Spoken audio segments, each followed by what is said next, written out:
Bonjour à tous. Aujourd'hui, on plonge dans une techno qui fait pas mal parler. Genie 3 de Google DeepMind. Ah oui, Genie 3, hein, c'est fascinant. Carrément. On n'est plus juste dans l'image ou la vidéo générée là. On parle de créer de vrais mondes virtuels interactifs. Exactement des simulations qu'on peut explorer.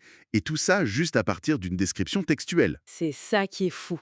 Alors, on va se baser sur un article d'AI Exploria pour décortiquer un peu tout ça. L'idée, c'est de comprendre ce que c'est vraiment, comment ça marche, le potentiel et aussi les limites actuelles. Un bon programme. C'est important de voir ce que ça change vraiment. Allez, on y va. Ce modeleur d'univers, comme on pourrait l'appeler, concrètement, qu'est-ce que ça fait? Tu lui donnes une phrase, c'est ça, et hop, il te sort un environnement 3D. C'est ça. En 720p, 24 images par seconde. Et le point crucial, comme tu disais, c'est que c'est pas juste une vidéo, c'est explorable. Interactif, en temps réel. Voilà. Et pourquoi c'est important? L'objectif numéro un, c'est pas forcément pour nous, les humains, directement. C'est avant tout pensé comme un terrain d'entraînement. Une simulation quasi infinie pour les IA. Ah oui, pour les robots, les agents autonomes. Exactement. Pour qu'ils apprennent à naviguer, à interagir dans plein de situations différentes, avant d'être déployés dans le monde réel. C'est plus sûr, plus rapide. C'est logique. Et apparemment, ça simule déjà pas mal de choses, non? La physique, la lumière, l'eau. Oui, il y a une tentative de simuler des phénomènes physiques de base. Ça permet de créer des univers variés, imaginaires, historiques. Et cette histoire d'adaptation en direct. Si j'ouvre une porte virtuelle, je vois derrière. C'est le but. L'IA génère la suite en fonction de l'action. Techniquement, c'est un modèle autorégressif. Autorégressif, c'est-à-dire... En gros, l'image suivante dépend de l'image précédente et de l'action réalisée. Comme si l'IA avait une mémoire à très court terme pour garder la scène cohérente. D'accord, ça assure la continuité immédiate, quoi. C'est ça. Et pour créer un monde, on lance ça avec un prompt, genre une description? Oui, un prompt et texte. Une ruelle cyberpunk sous la pluie ou un temple ancien dans la jungle, ce genre de choses. Et après, si je bouge un truc dans ce monde, ça reste? Alors, il y a une notion de mémoire du monde.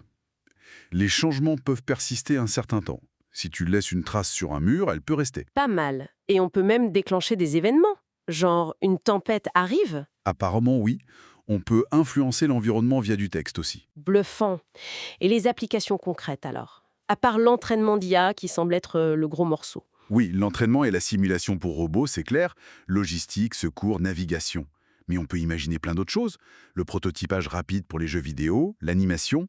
Fini les heures de modélisation juste pour tester une idée. Ah oui, ça change la donne pour les créateurs? Carrément. Ou pour l'éducation. Des reconstitutions historiques interactives, des expériences scientifiques en simulation. Tester des concepts visuels très vite. Donc les points forts, si on résume? Des mondes 3D jouables quasi instantanément, une certaine stabilité visuelle, le contrôle par texte. Et surtout, excellent pour la simulation et l'entraînement d'IA et le prototypage rapide. Mais tout n'est pas parfait, j'imagine. Non, bien sûr, c'est de la recherche, faut le rappeler. La durée d'interaction est encore limitée, on parle de quelques minutes. D'accord. Gérer plusieurs agents ou des interactions physiques très complexes, c'est pas encore ça. La fidélité pour reproduire un lieu réel, c'est pas parfait non plus. On voit parfois du texte un peu flou, des petites incohérences, la fameuse image de la chaise un peu bancale qui a circulé. Ah oui, je vois. Et ça doit demander pas mal de puissance de calcul, non? Énormément, oui. C'est pas pour nos machines de bureau tout de suite. Justement, la disponibilité. On peut l'essayer? Pas encore. C'est une avant-première de recherche. Donc, accès très limité aux chercheurs pour l'instant. Pas de public, pas de prix. Et par rapport à ce qui existe déjà, des plateformes comme Unity ou d'autres outils de simulation? Des outils comme Oasis, Isaac Lab de NVIDIA ou des moteurs comme Unity, Cesium, ça existe, oui. Mais la spécificité de Genie 3, c'est vraiment cette génération interactive directement depuis du texte, en temps réel. C'est ça la nouveauté. En tout cas, c'est clair que Genie 3 marque une étape importante vers des mondes virtuels générés par IA qui soient cohérents, interactifs. C'est un vrai accélérateur pour la recherche, la création et bien sûr la simulation. L'exemple du robot qui apprend à ouvrir des portes dans des centaines de maisons virtuelles différentes générées à la demande. Ça illustre bien le potentiel. Voilà, ça montre bien la vision IA, confronter les IA à une infinité de scénarios simulés pour les rendre plus robustes. Passionnant, vraiment. Ça ouvre des perspectives assez vertigineuses sur l'avenir des mondes virtuels et de notre interaction avec eux.